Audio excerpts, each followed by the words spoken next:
스바냐 그 예언서의 말씀을 가지고 기뻐하고 즐거워하라 하는 제목으로 잠시 저와 여러분들이 은혜를 나누길 원합니다. 우리가 읽은 본문은 복음성가에 있지요. 복음성가 때문에 성도들은 본문을 잘 기억할 것입니다.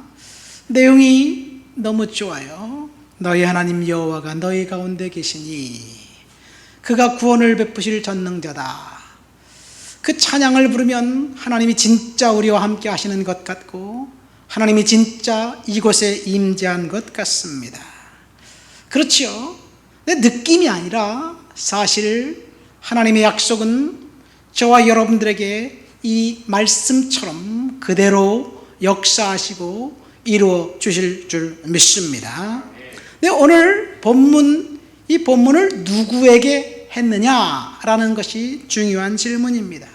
스바냐의 청중들이 어떠한 사람이었을까? 먼저 스바냐라는 성경의 배경을 알면 은혜가 됩니다. 스바냐 1장 1절에 보면 스바냐 선지자는 히스기야 왕의 4대 손이라고 기록되어 있습니다. 그러니까 스바냐 선지자는 왕족입니다. 귀족이지요.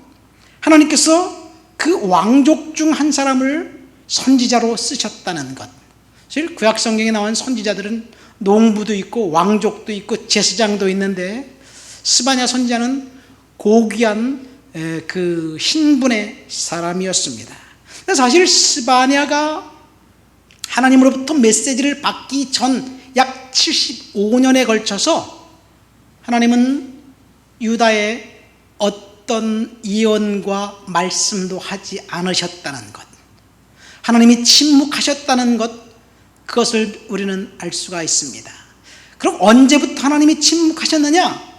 히스기야 왕이 죽을 병에서 살아난 다음, 그리고 죽을 병에 살아나서 몇 년을 생명을 연장시켜줬다고요? 15년이에요. 이 히스기야 15년, 그 아들 므낫세 55년, 그리고 므낫세의 아들 아몬 왕 2년, 그 다음에 그 히스기야의 4대 손 요시야라는 8살짜리 그가 왕이 되었어요. 요시야 몇 년 때까지 이렇게 따지면 한 75년 정도 됩니다. 이 히스기야 왕은 여러분들이 많이 들었기 때문에 그분이 어떤 삶을 살았는지 다 아는데 잠시 한 번 더 설명해드리면, 히스기야가 왕이 되었을 때, 그가 왕이 돼서 한 1년 2년 어간에 북왕국 이스라엘이 멸망당합니다. 이 북왕국은 영적으로 굉장히 혼탁하고 혼돈했던 그런 나라였습니다. 209년간 존속하면서 19명의 왕이 있었는데 그 중에 8번이나 쿠데타가 일어나서 8명의 왕이 살해당합니다. 그러니까 9번의 쿠데타가 있었네요. 하나님을 따랐던 사람 단 한 명도 없었습니다. 경건한 왕 한 명도 없었습니다. 근데 그 이스라엘 땅에 하나님께서 계속해서 사람을 보내줍니다. 우리가 잘 알고 있는 가장 유명한, 가장 능력 있고 탁월한 선지자들, 엘리야, 엘리사와 같은 사람들은 바로 북왕국 이스라엘에서 활동했어요. 선지자들이 그렇게 많이 보냈지만 북왕국은 하나님을 끝까지 거부하다가 멸망을 당합니다. 그럼 유다로 오면 유다는 어떤가요? 동일했습니다. 히스기야의 아버지는 16년 동안 왕이 되었는데 그는 이스라엘의 마지막 왕 호세아와 똑같은 그런 아주 파렴치한 왕이었습니다. 그는 하나님을 떠났고 우상 숭배를 했고, 특별히 그가 좋아하는 우상은 몰렉이었습니다. 인신 제사를 받는 우상, 그 다음에 음란한 우상을 섬기면서 자기 아들들을 신에게 제물로 바칩니다. 히스기야는 어렸을 때부터 폭력적인 아버지 밑에서 벌벌 떨면서 살았어요. 아마 아버지가 몇 년 더 살았더라면 히스기야마저도 이 우상의 제물로 될 수밖에 없었던 그런 절대절명의 위기 가운데 살았습니다. 히스기야의 어린 시절은 요즘 말로 하면 역기능적인 가정에서 큰 거예요. 그 아버지로부터 신앙의 모델링을 전혀 받지 못했습니다. 그런데 그가 하나님을 의지했고 하나님 앞에 기도했다는 사실이 기적인데, 그 이유는 외부적인 고난과 역경과 환난이 그에게 찾아왔기 때문이에요. 아수르가 멸망당하면서 유다를 침략했습니다. 그래서 유다의 몇몇 성읍이 빼앗겼습니다. 히스기야 왕은 아수르의 왕 사네립에게 이제 전쟁 배상금을, 막대한 전쟁 배상금을 물려주면서 재정이 바닥났습니다. 그럼에도 불구하고 아수르는 유다를 계속해서 침략하면서 물러날 생각이 없었습니다. 이런 환난의 때 히스기야는 하나님 앞에 매달릴 수밖에 없었다는 것. 그래서 하나님 앞에 나가서 기도합니다.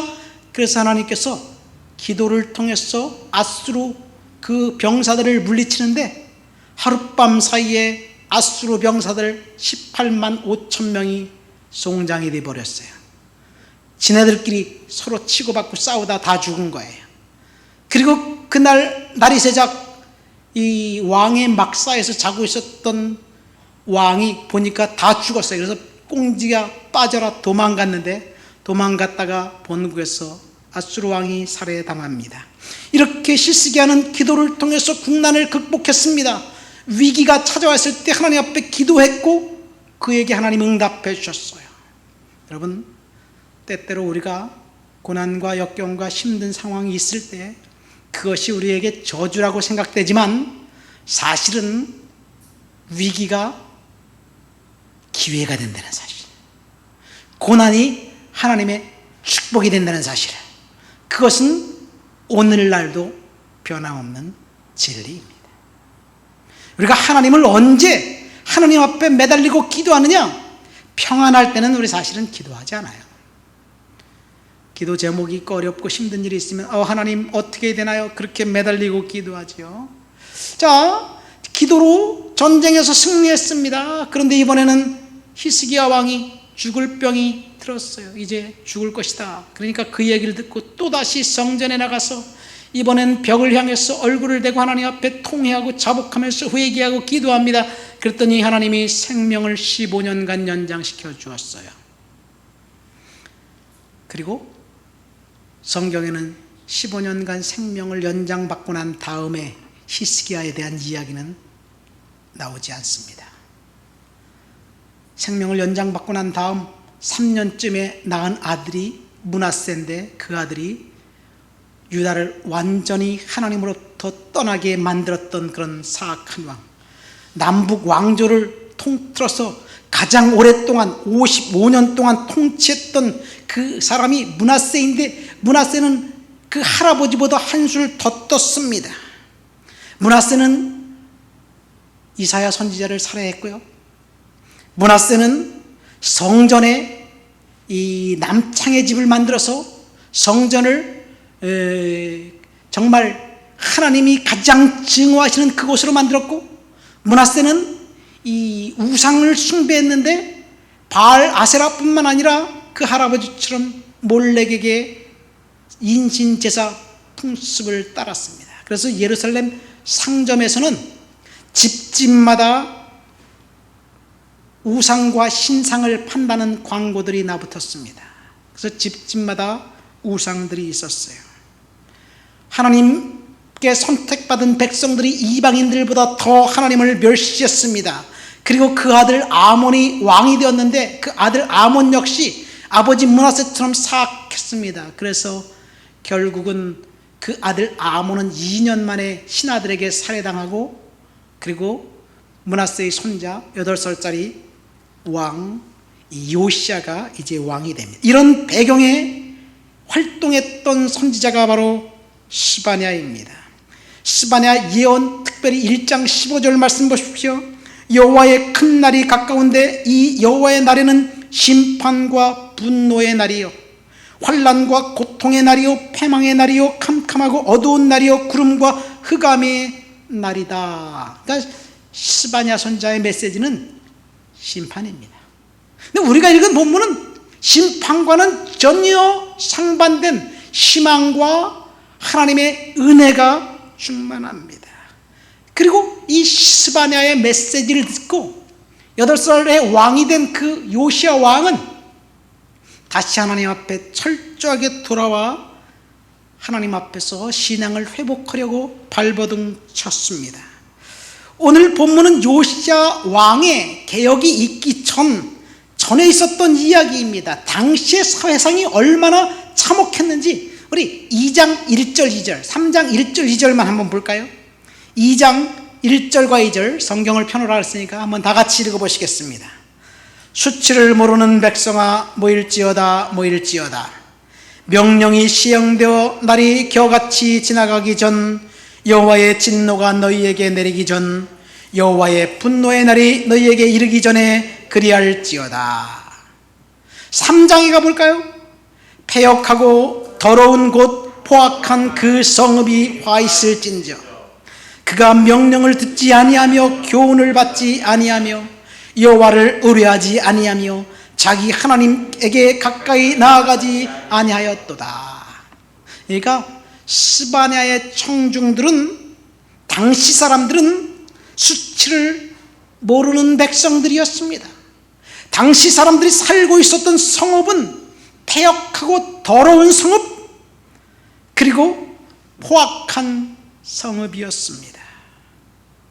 이처럼 수치를 모르는 백성들, 포악하고 패역한 성읍에 살고 있는 백성들, 그 백성들을 향해서 하나님이 꿈을 꾸셨다는 이야기예요. 어쩌면 오늘 우리 시대도 스바냐 시대와 비슷한 것 같습니다. 그러나 하나님께서 성도들을 향해서 꿈을 꾸신다는 사실, 성경에 보면 요셉의 꿈 이야기가 나오지요. 요셉의 꿈 이야기는 무슨 꿈을 꿨습니까?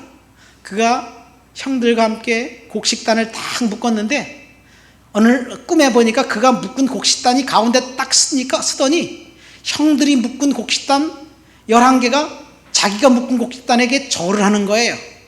신기하잖아요. 그 꿈을 꾸고 형들에 대해 이야기했다가 형들한테 핀잔 만들었습니다. 형들한테 이제 시기만 당하며 또 한 번 잠을 자다 꿈을 꾸는데 자기가 있는데 하늘에 해와 달과 11별이 자기에게 경배하고 그리고 자기에게 절하는 꿈을 꿨어요. 그리고 형들에게 이야기했다가 이번에는 형들이 이제 동생을 죽이려고 합니다. 여러분, 이것은 그야말로 꿈입니다. 꿈은 우리가 꿈과 비전은 뭐 같은 말이라고 이야기하지만 사실 꿈과 비전은 달라요. 꿈은 우리가 어찌 해볼 수 없는 영역입니다. 물론 프로이드와 융 같은 사람은 꿈의 분석, 꿈의 해석해갖고 꿈을 꾸고 꿈을 해석하고 뭐 그런 것들이 있어요. 뭐 무의식에 의해서 작동한 뭐다 그렇게 설명하지만 사실은 꿈은 우리의 의지와 의식과 상관없이 누군가가 주는 거예요. 요셉이 꿈을 꾸고 싶어서 꿈을 꾼 게 아니에요.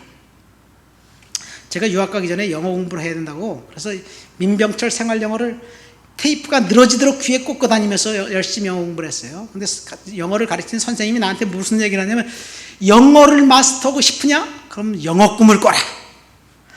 그래서 진짜 영어 꿈을 꾸고 싶어갖고 별 수단과 방법을 가르치는데 결코 영어 꿈은 꿔지지 않더라고요. 내가 꿈을 꾸고 싶은데 꿈이 안 꿔져.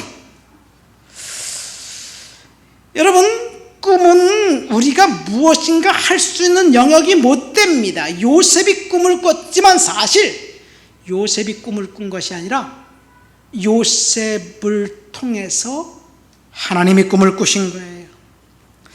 요셉이 꿈을 꿨다, 비전을 가졌다. 청년들, 젊은 학생들에게 요셉처럼 꿈과 비전을 가지면 하나님 축복해 주실 것이다.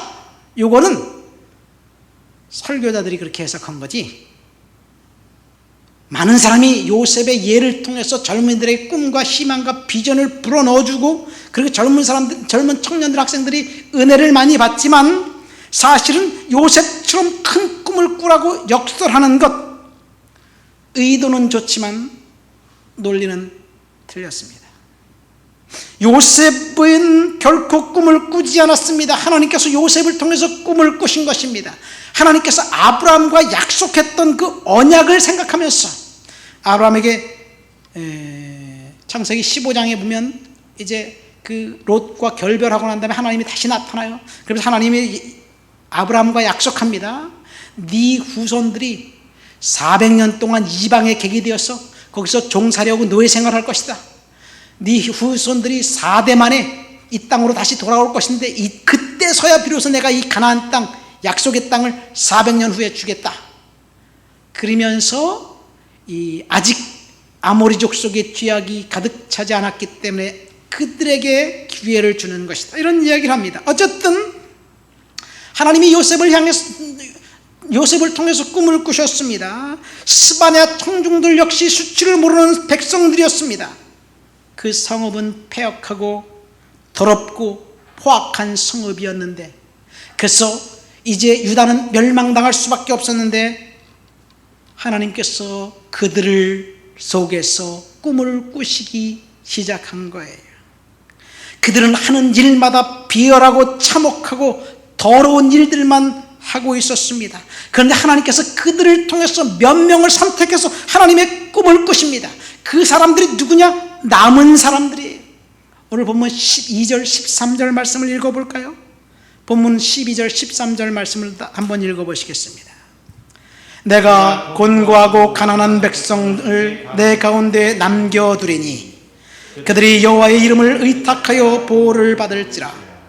이스라엘의 남은 자는 악을 행하지 아니하며 거짓을 말하지 아니하며 입에 거짓된 혀가 없으며 먹고 누울지라도 그들은 두렵게 할 자가 없으리라.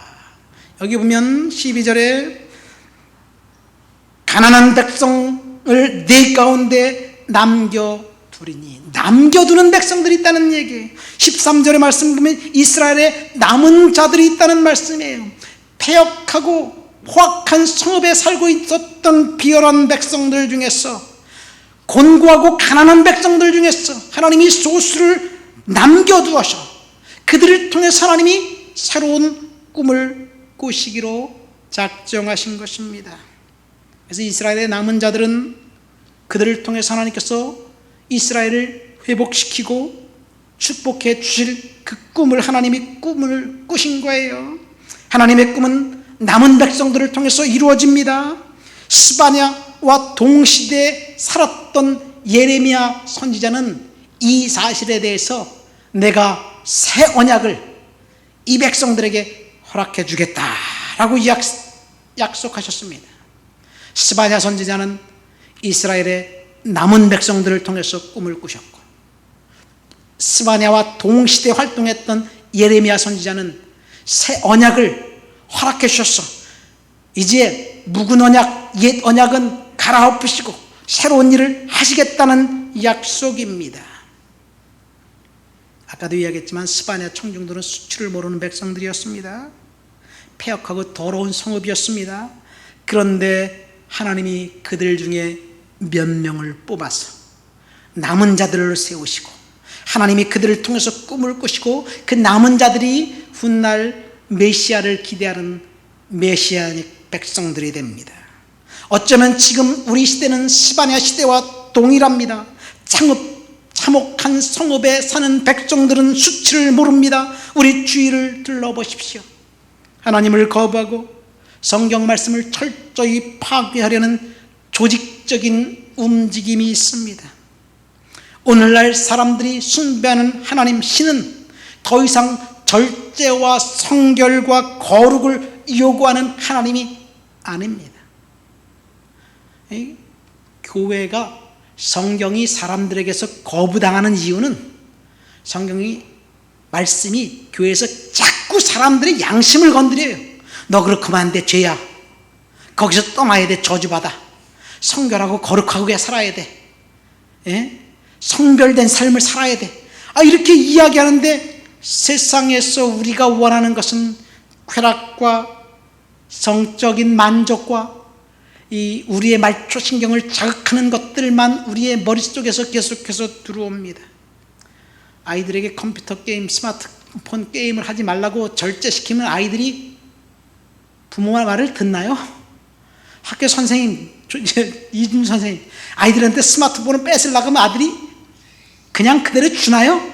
요게 더 재밌거든. 근데 선생님이 뺏으라고 하면 선생님은 자기와 대적하는 것 같아요. 오늘날 세상 사람들에게 하나님은 그와 같습니다. 성적 만족과 쾌락을 추구하면서 음란과 간음은 죄라는 사실을 싹 덮어버리면서 성적 자기 결정권이라고 포장합니다. 동성애를 삶의 한 형태라고 주장하면서 다양한 가족, 동성애 가족, 이성애 가족 뭐 있다고 이야기합니다. 어제 이태원에 수많은 사람들이 모였어요. 전철보다 더 많은 사람들이 모였어요. 오늘이 할로윈이기 때문에 우리나라도 할로윈이 들어와가지고, 할로윈 여러분 뭔지 압니까? 제가 캐나다 갔는데 1994년 10월 마지막 날 할로윈 때 막 그냥 파티라고 이 귀신 분장하고 펌킨을 촛불을 켜놓고 집집마다 사탕을 나눠주는데, 야 이거 사탕 나눠주는 거 우리나라는 사탕이 아니라 밥 줬는데 정월 대보름 때 막 밥 훔쳐먹고 그랬잖아요. 우리하고 비슷한데. 근데 귀신을 숭상하는 축제예요. 우리나라에 들어왔어요. 남성들만 빠글빠글한데 보니까 동성애자들이에요. 사람들의 정서를 지배하는 것은 절제와 단순한 삶이 주는 여유가 아닙니다. 사람들은 탐욕과 만몬의 우상에 빠져서 돈이 최고의 가치가 되어 하나님을 거부하는 세상이 되었습니다. 그런데 이렇게 수치를 모르는 백성들이 살고 있는 이 시대에, 우리 이 사회에 하나님께서 저와 여러분들을 부르셔서, 남은 자로 부르셔서 저와 여러분들을 통해서 꿈을 꾸시기를 원하신다는 사실, 이것이 하나님의 꿈이에요. 하나님께서 어떤 꿈을 깨신지 한번 볼까요? 14절 말씀 보시겠습니다. 시온에 따라 노래할지어다, 이스라엘아 기쁘게 부를지어다, 예루살렘 따라 전심으로 기뻐하며 즐거워할지어다. 14절의 핵심 단어는 기뻐하며 즐거워하라는 이야기, 노래하라는 이야기입니다. 그래서 오늘 말씀의 제목을 여기서 잡았어요. 우리는 하나님 앞에 기뻐하며 즐거워하며 살아야 될 줄 믿습니다. 우리는 이스라엘의 남은 자들이에요. 하나님이 저와 여러분들을 통해서 꿈을 꾸시는 거예요. 저와 여러분들은 하나님의 꿈입니다. 한번 따라해 볼까요? 나는 하나님의 꿈이다. 하나님이 저와 여러분들을 구원하셨고 저와 여러분들을 부르신 이유는 저와 여러분들을 꿈으로 부르시는 거예요. 하나님의 꿈입니다. 그런데 여러분 생각해 보세요. 하나님이 지금 이렇게 물으시는 거예요. 내 형편이 어렵다고? 그럼에도 불구하고 너는 나의 꿈이기 때문에 기뻐하고 즐거워하라는 얘기예요. 내가 지금 힘들어 있고 지쳐 있느냐? 그럼에도 불구하고 하나님을 예배하는 이 소중한 시간을 주신 그 주님을 바라보면서 기뻐하고 즐거워해라. 때때로 우리가 열심히 기도하고 있지만 응답은 요원하고 상황은 더 꼬여만 갑니다. 그럴 때 하나님이 저와 여러분들에게 주시는 말씀은 기뻐하고 즐거워하라는 말씀이에요. 질병 가운데 있습니까? 아이들 때문에 마음이 걸리는 것이 있습니까? 터무니없이 오른 집값 때문에 지금 상심되어 있습니까? 그럼에도 불구하고 하나님은 기뻐하고 즐거워하라고 이야기합니다. 왜 그러냐? 저와 여러분들이 하나님의 꿈이시기 때문에 그래요. 여러분, 우리는 우리의 환경이 절박하고 해결될 기미가 보이지 않을 때 절망합니다. 그러나 하나님의 꿈인 저와 여러분들은 그런 상황도 하나님이 이길 수 있게 해주실 것을 기대하면서 기뻐하고 즐거워해야 될 줄 믿습니다. 형편이 어렵고 지쳐있고 힘들지라도 우리는 반드시 기뻐해야만 합니다. 왜 그러냐면 하나님이 항상 기뻐하라고 말씀하셨기 때문에 그래요. 하나님 명령하셨기 때문에 그렇습니다. 그래서 우리는 기뻐해야만 합니다. 만약 우리들에게 이게 좋은 소식이 있고 하는 일보다 잘 되면요, 기쁨은 자동이에요. 그렇죠? 그러나 어렵고 힘든 상황에 있을 때 우리가 기뻐하는 것은 선택입니다. 스바냐 청중들은 사실 심판이 예정되어 있었던 백성들이었습니다. 심판을 받을 수밖에 없었습니다. 그런데 하나님이 그들 중 몇몇을 선택해서 남은 자들을 선택하시고 기뻐하고 즐거워하라고 이야기합니다. 그들을 통해서 하나님이 꿈꾸시는 거예요. 몇 명의 남은 자들은 지금 예배하는 우리들입니다. 우리가 하나님의 꿈입니다. 우리가 남은 자들입니다. 그래서 하나님은 우리가 환경이 우리를 낙심하게 만들지라도 반드시 환경 너머에서 역사하시는 하나님을 바라보아야 될 줄 믿습니다. 스바냐가 기뻐하고 즐거워하라고 말씀하시면서 그 이유는 왜 기뻐하고 즐거워해야 되는지 그 이유를 15절과 16절에서 설명해 주고 있습니다. 우리 한번 15절과 16절 말씀을 읽어볼까요? 여호와가 내 형벌을 제거하였고 내 원수를 쫓아냈으며 이스라엘 왕 여호와가 내 가운데 계시니 내가 다시는 화를 당할까 두려워하노라. 그날에 사람이 예루살렘에 이르기를 두려워하지 말라. 시온아 내 손을 늘어뜨리지 말라. 절망의 환경, 저주의 환경, 그리고 침울한 환경 속에 있었던 그 백성들에게 하나님께서 직접적으로 말씀하시는 거예요. 뭐 하지 말라고요? 두려워하지 말아라. 두려워하지 말아라. 16절. 시온아 내 손을 늘어뜨리지 말아라. 낙심하지 말라는 이야기예요. 하나님께서 이미 형벌을 제거하셨고 원수를 쫓아내었고 화를 당할까 두려워하지 말아라. 하나님이 너희 가운데 계신다. 여러분, 우리를 심리학자들은 이렇게 이야기해요. 사람들을 분석해 보니까 사람들이 낙심하는 이유가 딱 4가지 있다고 하더라고요. 4가지. 첫 번째 낙심은 상실에 대한 두려움입니다. 상실, 질병, 재난, 사고, 우환이 있을까봐 두려워해요. 이 두려움은 사실은 계산적인 두려움입니다. 계산적인 두려움이에요. 둘째는 고난에 대한 두려움입니다. 고난에 대한 두려움은 사실 고난이 찾아오면 자동적으로 두려움이 우리에게 엄습해요. 그러니까 이 두려움은 무의식적인 두려움입니다. 세 번째는 실패에 대한 두려움입니다. 일이 안 되면 어쩌나? 시험에 떨어지면 어쩌나? 뭐 하면 어쩌나? 이것은 심리적인 두려움입니다. 네 번째는 죽음에 대한 두려움이에요. 인간은 누구나 죽음에 대한 영혼의 불안과 공포를 느끼게 되어 있습니다. 근데 이 죽음에 대한 두려움은 사실은 미지에 대한 두려움입니다. 아직 일어나지 않았으나 반드시 우리는 죽음을 경험할 거예요. 그래서 미리 갑을 해서 두려워하는 것이 죽음에 대한 공포입니다. 그래서 주님께서, 부활하신 주님께서 제자들을 만나서 첫 번째로 선언하신 것이 두려워하지 말라는 말씀이었어요. 천사들이 제자들에게 두려워하지 말라고 말씀하셨습니다.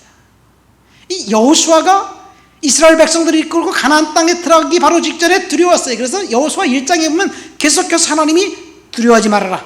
내가 너와 함께한다. 놀라지 말아라. 내가 함께한다. 계속해서 두려워하지 말라고 이야기합니다. 두려워하지 말라는 것은 하나님의 명령입니다. 어떤 사람이 성경을 읽으면서 두려워하지 말라는 말이 몇 번 나왔느냐? 신구약 성경에 보니까 365번 나왔대요. 내가 쉬어본 게 아니에요. 그러니까 매일매일 우리는 두려워하는데 하나님은 매일매일 두려워하지 말라고 이야기하는 거예요. 오늘 본문에 보세요. 너희는 두려워하지 말아라. 손을 늘어뜨리지 말아라. 낙심하지 말아라. 왜? 내가 너희 가운데 있다. 하나님이 우리 가운데 있다는 이야기예요. 그 사실을 안다면 두려울 것 없을 거예요. 그렇죠? 어린아이가 이 친구들과 놀다가 몸이 왜소고 약해서 맞잖아요. 근데 형만 뒤에 있으면 그 다음에 이제 뭐 염려겁네 뻐기는 거예요. 뭐야? 그 영화 보니까 뭐 무슨 그런 게 나오더라고요. 형이 있으니까 뭐 그냥 뭐 두려울 게 없는 거예요. 여러분, 하나님이 우리 안에 계십니다. 결코 두려워하지 마시기를 예수님의 이름으로 축원드립니다. 만약 두려움이 엄습한다면 그 두려움은 우리들에게 엄습한 두려움을 매개로 마귀가 공격해서 그 두려워하는 그 일이 일어나게 만드는 거예요. 두려움은 사실은 실체가 아니에요. 근데 두려움이 실체가 되는 건 마귀가 우리를 공격하기 때문에 그래요. 예를 들어서 점쟁이가 찾아간데 물을 조심해라 그런 말을 들었다고 생각해 보세요. 근데 물을 피하려고 그러는데 어쩔 수 없이 돌 징검다리를 건너가고 있는데 갑자기 물을 보니까 점쟁이 생각이 나네. 공포감에서 배서 빠지는 거예요. 그 얘기를 안 들었으면 괜찮은데 마귀가 공격하는 겁니다. 여러분, 우리가 지금 겪고 있는 상황도 마찬가지입니다. 어려운 난제들이 우리 앞에 있을 수도 있습니다. 감당할 수 없을 수도 있습니다. 그러나 성경의 약속은 따라하세요. 나의 앞에 난제는 이길 수 있다. 믿습니까? 하나님은 시험 당할 즈음에 피할 길을 허락해 주겠다고 약속하신 거예요. 우리 인생은 마치 이렇게 해석하면 돼요. 이 일본하고 축구 경기를 녹화 중계를 보는 거고 똑같아요. 후반전, 종반전이 될 때까지 3대0으로 지고 있네. 녹화 중계 보는 사람 마음 쫄입니까? 축구를 보다 보면 지면 꼭 내 책임일 것 같아. 내가 봤기 때문에 진 것 같아. 녹화 경기는 전혀 그렇잖아요. 후반전 끝날 때 되면 4대3으로 우리가 역전할 거야. 여러분, 우리의 인생은 마치 녹화된 축구 경기를 보는 것과 같습니다. 우리는 이미 이겼습니다. 하나님께서 우리 이기도록 디자인해 놓으셨습니다. 지금 내가 힘들고 어려운 일을 겪는다 할지라도 우리는 이길 것입니다. 우리는 두려워할 필요성이 없습니다. 그런데 성경에는 두려워하라는 말도 있어요. 누구를 두려워해야 합니까? 무엇을 두려워해야 합니까? 첫 번째, 우리는 하나님을 두려워해야 되는 얘기예요. 하나님을 두려워한다는 말은 구약 성경에 보면 하나님을 경외하라는 말입니다. 하나님을 두려워한다는 말, 하나님을 예배한다는 이야기입니다. 두 번째, 우리가 두려워할 것은 누가복음 12장 4절 5절 말씀 보니까 제가 읽어드릴게요. 내가 내 친구 너희에게 말하노니 몸을 죽이고 그 후에는 능히 더 못하는 자들을 두려워하지 말라. 마땅히 두려워할 자를 내가 너희에게 보이리니 곧 죽인 후에 또한 지옥에 던져 넣는 권세 있는 그를 두려워하라. 내가 참으로 너희에게 이르노니 그를 두려워하라. 무엇을 두려워하라고요? 인간의 영혼을 지옥으로 끌고 갈 수 있는 그 권세 있는 그분을 두려워하라는 얘기. 그분이 누굽니까? 하나님이에요. 그냥 우리가 두려워할 것은 하나님 한 분밖에 없습니다. 우리의 육신은 죽으면 흙으로 돌아가고 자연으로 돌아갑니다. 육신의 껍데기는 정말 그렇게 허무하게 갈 수밖에 없어요. 그런데 눈을 뜨고 가만히 여러분들을 생각해 보세요. 오늘 근데 뭐 먹을까? 육신의 껍데기를 위해서 우리는 최선을 다해서 관리합니다. 먹을 것은 꼭 유기농만 찾아 먹어요. 에? 얼굴을 위해서 돈을 쳐발라요. 아프면 병원에 갑니다. 왜 그래요? 병 걸리면 어떨까? 두려움 때문에 그래요. 얼굴이 못생겨서 잡 인터뷰에 떨어질까봐, 얼굴이 예쁘지 않다고 상대방에게 퇴짜 맞을까봐, 갖가지 좋은 것은 이 육신의 껍데기를 위해서는 열심히 해야 됩니다. 그런데 우리가 이렇게 열심히 관리해도 제가 요즘 느끼는 게 있어요. 내 몸이 진짜 복원력이 상당히 빠르더라고요. 지난번에 열흘 금식했을 때 한 5kg가 빠졌거든요. 어느새 보니까 내가 옛날 그대로 돌아왔어. 그래서 내가 우리 아내에게 이렇게, 야, 내 몸은 진짜 항상성이 대단하다. 그대로 들어왔어요. 나온 배도 다시 나왔고요. 시간이 지나면 우리 육신은 금방 후패져요. 이게 엔트로피예요, 엔트로피. 그런데 우리가 영혼을 위해서 죽은 다음에 지옥 가고 천국 가는 그 영혼을 위해서 얼마나 관심을 갖고 있는지 생각해 보세요. 여러분, 영혼에 대한 관심이 있습니까? 성경을 그렇게 읽으라고 김동관 집사님 하루에 성경 넉장씩 올려주는데 그거를 못 읽어? 바빠서. 성경 쓰라고 책을 주는데 영혼을 위해서는 투자할 시간이 전혀 없어. 한 장 쓰는데 그 한 10분 걸릴까요? 그거 쓸 시간조차 없습니다. 제가 유학 시절 돈이 없어서 중고차를 끌고 다니다가 타이어를 바꿔야 되는 타이어가 완전히 다 마모됐어요. 근데 어느 날 고속도로 진입해서 딱 들어가는데 그때가 블랙아이스가 있었는지 하여튼 차가 뺑글 돌면서 몇 바퀴를 돌았어요. 근데 뒤에 차가 오지 않았고 딱 다시 앞으로 향해서 딱 섰어요. 근데 차가 돌 때는 아무런 생각이 없었는데 딱 차가 딱 정지하고 난 다음에 갑자기 두려움이 엄습해지기 시작했어요. 두렵더라고요. 왜 내가 이렇게 두려울까? 나중에요, 알게 되었는데 그것이 죽음에 대한 공포였더라고요. 언젠가 제가 예수원에 한번 기도하러 갔어요. 예수원 뒷산이 덕항산이라고 뭐 그렇게 높지가 않은데 가파라요. 그래서 점심 먹고 올라갔다 내려오면 운동이 돼요.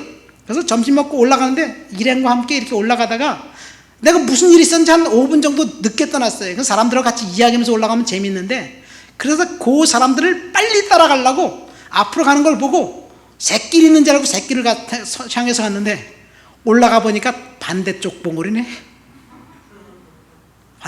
그래서 내 생각에 저쪽으로 갈 수 있을 거라고 생각해서 딱 손봉우리 내려갔어요. 내려가서 보니까 완전히 딴 세상이더라고요. 갑자기 두려움이 몰려오더니 가슴이 쿵쾅쿵쾅 거리기 시작합니다. 이야, 그랬더니 갑자기 생각하니까 나 핸드폰 놔두고 왔는데 그러니까 더 두려워요. 야, 눈에 아무것도 안 보이더라고요. 그러니까 예수원이 골짜기에 있지. 그래서 골짜기를 향해서 가시덤불을 헤치면서 내려왔는데 결국은 제대로 찾아 내려왔어요. 여러분, 제가 그때 느꼈던 공포는 아마 죽음에 대한 두려움일 것입니다. 생각지도 않은 순간에 느꼈던 공포, 무의식에 타고 현실화된 공포, 죽음에 대한 공포입니다. 대다수 사람들은 건강할 때 죽음에 대한 공포는 전혀 생각하지 않습니다. 죽음은 나와 관계없는 것처럼 생각합니다. 나이가 80, 70이 넘어도 마찬가지예요. 돈을 벌기 위해서는 그렇게 혈안이 되어 있는데 이제는 나이를 먹으면 이제 죽음을 준비하면서 인생을 어떻게 멋있게 종결할 것인가, 이런 생각이 전혀 없습니다. 그런데 시한부 인생을 살아가는 사람들이 있다면 아마 그 사람들은 자신의 죽을 날짜가 3개월이든지 6개월이든지 결정되어 있기 때문에 그 순간 동안 가장 거룩하게 살 거예요. 내가 잘못한 사람이 있는가? 전화해서 만나서 사과하고, 그리고 밥 사주고, 죽음이 임박했을 때는 그렇게 살아요. 사실 건강할 땐 모르지만 죽음이 임박하면 인간은 영물이기 때문에 어디로 갈지 알아요. 내가 이대로 살다가 지옥 갈 수밖에 없지. 그래서 죽음을 거부하는 거예요. 우리는 죽은 다음에 지옥 갈 수밖에 없는 그런 운명, 그 운명, 심판하시는 그 하나님을 두려워해야 될 줄 믿습니다. 저와 여러분들이 얼마나 영혼을 위해 투자하는지, 우리의 영혼이 빼빼 말라 영혼 실조에 걸쳐 있지 않는지 점검해 봐야 될 줄 믿습니다.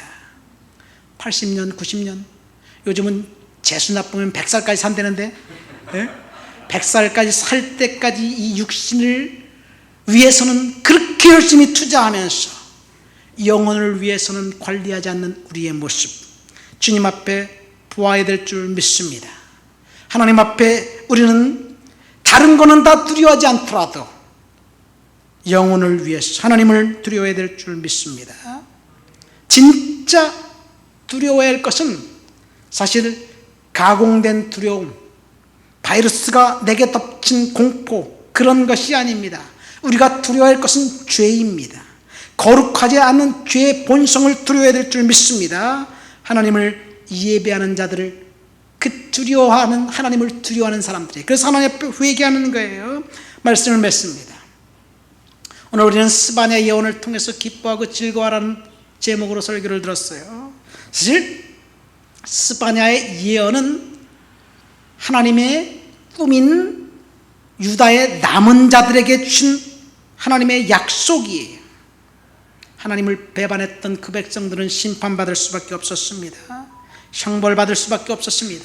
우리 이 결론으로 14절과 17절 말씀을 우리 다시 한번 읽어보시겠습니다. 본문 14절 17절. 시온에 따라 노래할지어다. 이스라엘아 기쁘게 부를지어다. 예루살렘 따라 전심으로 기뻐하며 즐거워할지어다. 17절. 너의 하나님 여호와가 너의 가운데에 계시니 그는 구원을 베푸실 전능자이시라. 그가 너로 말미암아 기쁨을 이기지 못하시며 너를 잠잠히 사랑하시며 너로 말미암아 즐거이 부르며 기뻐하리라 하니라. 여기 하나님의 꿈을 성취하는 유다의 남은 백성들을 향해서 주님께서 기뻐하고 즐거워하라고 이야기합니다. 하나님을 기뻐하고 하나님을 즐거워하는 것은 하나님을 예배하라는 말과 동일합니다. 다시 말해서 낙심과 절망 대신에 우리는 하나님을 예배해야 될 줄 믿습니다. 우리가 하나님 앞에 올려드려야 할 단 한 가지는 예배입니다. 그리고 다 하나님께서 우리에게 주시는 거예요. 건강도 주시고 돈도 주시고 축복도 주시고, 오늘 본문 19절 20절 말씀 보니까 명성과 칭찬도 주시겠다고 예비합니다. 말씀하셨습니다. 그러나 우리는 하나님 앞에 예배해야 될 줄 믿습니다. 하나님을 예배하는 자들은 하나님을 두려워하는 사람들이에요. 우리가 하나님을 예배할 때 하나님께서 저와 여러분들을 통해서 놀랍게 은혜와 복을 주실 줄 믿습니다. 지금까지 타락하고 배교했던 그 백성들, 이스라엘 남은 자들을 통해서 이 스바냐서의 뒷이야기는 이 요시야 왕이 결국은 하나님 앞에 온전히 예배하고 유다를 이제 그 신앙의 공동체, 회복의 공동체, 회개의 공동체로 만듭니다. 요시야가 성전을 수리하다가 그것을 성경책을 발견하고 두루마리 책을 발견하고 유다의 이제 신앙 부흥의 운동이 일어납니다. 이 이유는 스바냐의 메시지를 청중했기 때문에 그렇습니다. 저와 여러분들이 하나님 앞에 예배자로 온전히 살아갈 때 하나님께서 우리들을 완벽하게 회복시켜 주실 줄 믿습니다. 우리 다 같이 말씀을 생각하며 통성으로 기도합니다. 하나님, 내가 하나님 앞에 회복하길 원합니다. 하나님을 두려워하길 원합니다. 주여 도와주옵소서. 기도합니다. 하나님 아버지 감사합니다. 오늘도 주님 앞에 나와 주를 높여드리고 주를 찬양하고 주를 예배합니다. 성령께서 만져주시고 지켜주시고 역사하시고 은혜 주시고 능력으로 채워주셔서 감사합니다. 하나님을 두려워하길 원합니다. 하나님을 높여드리길 원합니다. 하나님 도와주시옵소서. 하나님이 나를 통해서 하나님의 꿈을 꾸신다는 그 사실을 다시 한번 깨닫습니다. 하나님 믿음으로 살아가길 원합니다. 주여 도와주옵시고 지켜주옵시고 역사하여 주옵소서. 주를 높여드립니다. 예수님의 이름으로 기도합니다. 아멘.